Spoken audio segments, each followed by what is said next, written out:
सृष्टि स्थिति प्रलय साधन शक्ति रेखा।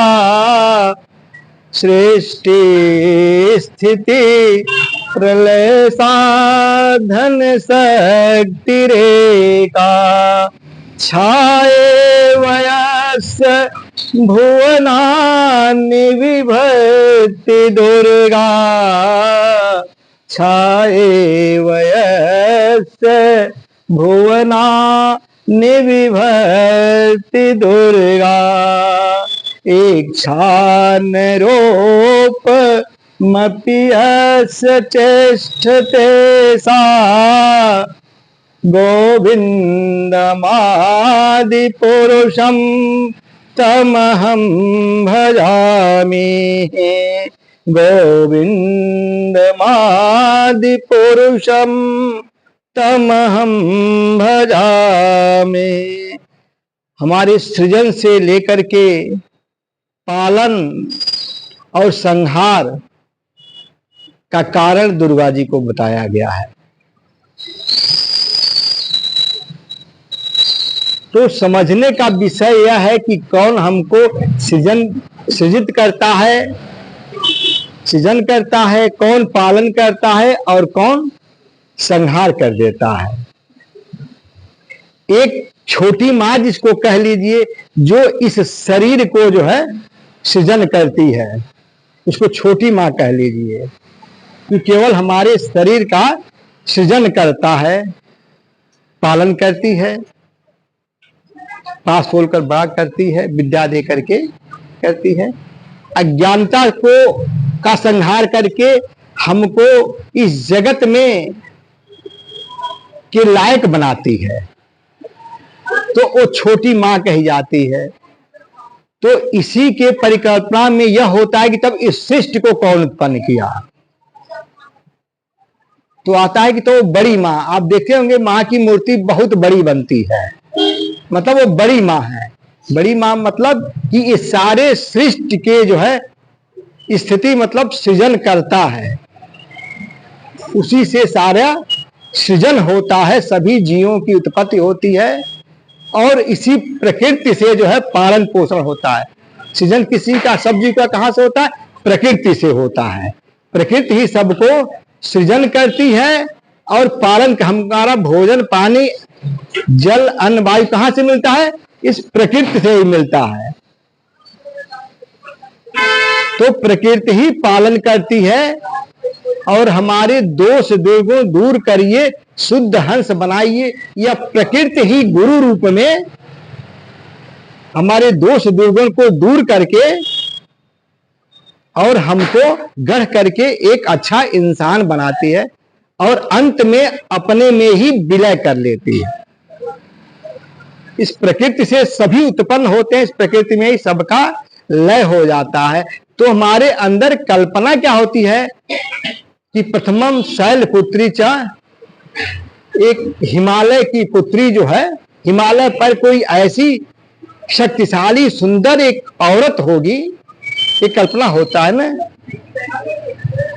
तो आप शायद कई जन्मों तक खोजते रह जाएंगे हिमालय पर जाकर के, तो कोई ऐसी स्त्री मिलेगी नहीं। तो इसी प्रकृति को दुर्गा कहा गया है, इस प्रकृति को ही सद्गुरु कहा गया है। इस प्रकृति से ही सारी चीज हमको प्राप्त होता है, हम उत्पन्न होते हैं, हमारा पालन होता है और इसी प्रकृति में ही हमारा विलय हो जाता है। गुरु के रूप में देखिए, गुरु कैसे है? आप वृक्ष को ले लीजिए, वृक्ष कबहू नहीं फल भखे नदी न संचयनी। वृक्ष से देखिए, वृक्ष कभी भी फल स्वयं नहीं खाता, नदी कभी स्वयं में अपने पानी सब नहीं पीती, वो सबको प्यासे को प्यास बुझाती है। तो इससे बड़ा गुरु कौन है? वृक्ष से हम वृक्ष को मारते हैं, आधा मारते हैं, लेकिन फल वो ऊपर की तरफ नहीं फेंकता, वो फल हमारे झोली में गिरा देता है। नदी में हम गंदगी करते हैं, लेकिन नदी उसको स्वच्छ करके स्वच्छ पानी हमको देती है। तो इससे बड़ा गुरु कौन होगा? हाँ? हमारे समाज के साधु संत जो हैं उनसे बड़ा गुरु कौन है ना? साधु न होते जगत में तो आग लाग आकाश में, कटि कटि गिरे अंगार, यदि न होते साधु जन तो जरि जातन संसार। अब क्या आग थोड़े लगी है, आग कहाँ लगी है? आकाश में। आकाश कहाँ है? हमारे मन बुद्धि में आकाश है। इसी में हम सबके प्रति ज्वलनशील रखते हैं, घृणा रखते हैं, द्वेष रखते हैं, बैर रखते हैं, है ना, घृणा रखते हैं। तो ये कहाँ? आग लागी आकाश में। इसी में आकाश में, आकाश रूपी हमारे मन में जो है, हमारी बुद्धि में विकार रहता है, तो इसको शांत कौन करता है? साधुजन, सद्गुरु हमको ज्ञान दे करके हमारी रक्षा करते हैं, उससे बचाते हैं। तो हमने दुर्गा जी की उपासना कर ली। अब कौन आने वाले हैं? 9 दिन की दुर्गा के बाद से दुर्गा ने महिषासुर और चंडमुंड रक्त बीज का विनाश कर दिया ना। अब कौन आएंगे? अब भगवान आएंगे। किसको लेकर के? लक्ष्मी जी को लेकर के और हनुमान जी को लेकर के। भगवान जी आए चाहे न आए, हनुमान जी का, लक्ष्मी जी का आना जरूरी है कि नहीं जरूरी है? क्यों जरूरी है? संकट कटे मिटे सब पीरा, जो सुमरे हनुमान। अभी हमने पाठ किया है कि हमारे संकट कैसे कटेगा? जब हनुमान जी आएंगे। अब आने वाले हैं ना, भगवान लेकर के आएंगे रावण का वध करने के। रावण का वध हो गया ना कि नहीं हुआ? क्योंकि जब तक रावण का वध नहीं होगा, जब तक रावण का वध नहीं होगा, तब तक भगवान लंका छोड़ने वाले, आलोक जी, जब तक रावण का वध नहीं होगा तब तक भगवान लंका छोड़ने वाले नहीं है। तो रावण का वध का मतलब क्या होगा? हमारे अंदर का काम, क्रोध, मोह, लोभ, अहंकार रूपी रावण जब तक नहीं समाप्त होगा तब तक हर साल हम भरत मिलाप मनाते रहे, रावण का वध करते रहे, भगवान आने वाले नहीं हैं। और जब वध कर देंगे तो भगवान चाहे देर में पहुंचे, हनुमान जी और लक्ष्मी जी का पहुंचना बहुत जरूरी है, क्योंकि उसी से सारे काम होने हैं हमारे संकट उसी से खत्म होगा। कैसे?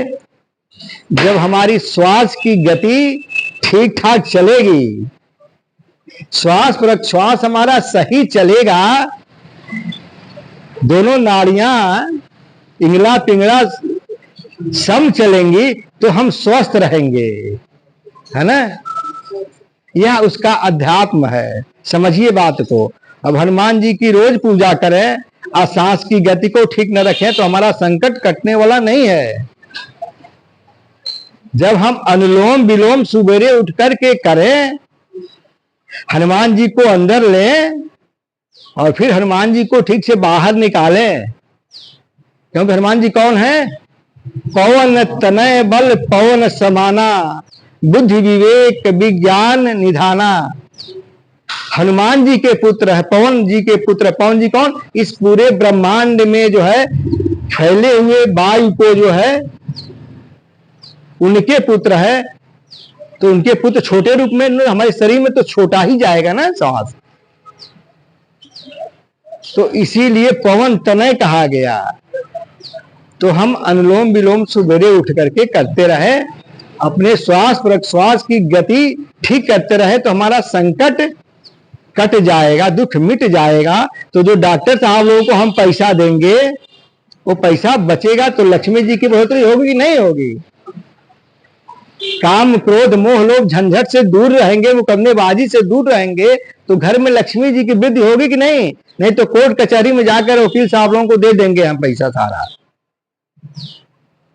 है ना। तो ये सब शांत होगा तो दिवाली ठीक से मनेगी और लक्ष्मी जी और हनुमान जी आएंगे। यह इस पर्वों का महत्व है। ये सब बताने के लिए हमारे ऋषि महात्माओं ने इसको शुरू किया, लेकिन हम मति कहाँ हमारी चली गई, कि हम जय हो खूब करते हैं, लेकिन समझने का प्रयास नहीं करते। खूब रोड पर जाम लगा देते हैं, पीछे से एम्बुलेंस आ रही होती है ना, कोई मरीज रहता है उसको रास्ता नहीं मिलता। अब बताइए वो आदमी कष्ट में रहेगा तो दुर्गा जी आपको आशीर्वाद देंगी कि क्या करेंगे? हाँ, हम रास्ता जाम करके किसी को कचहरी जाना हो, उसका मुकदमा खारिज हो जाएगा तो वो आपको आशीर्वाद देगी, श्राप देगा? तो कोई भी काम करें दूसरे को कष्ट न हो, है ना, है ना। हम धर्म के साथ साथ धर्म के मर्म को जाने, तभी इस नवरात्रि का हमारे श्री महात्माओं द्वारा इस बनाए गए इस पर्व त्योहार का महत्व को जाने तो हमारी भलाई होगी, समाज की भलाई होगी, सब कुछ देखें। इसी के साथ आप लोगों को नवरात्रि, दशहरा, भरत मिलाप आने वाले पूजा को सबको अग्रिम बधाई के साथ जीवन मंगलमय हो। तो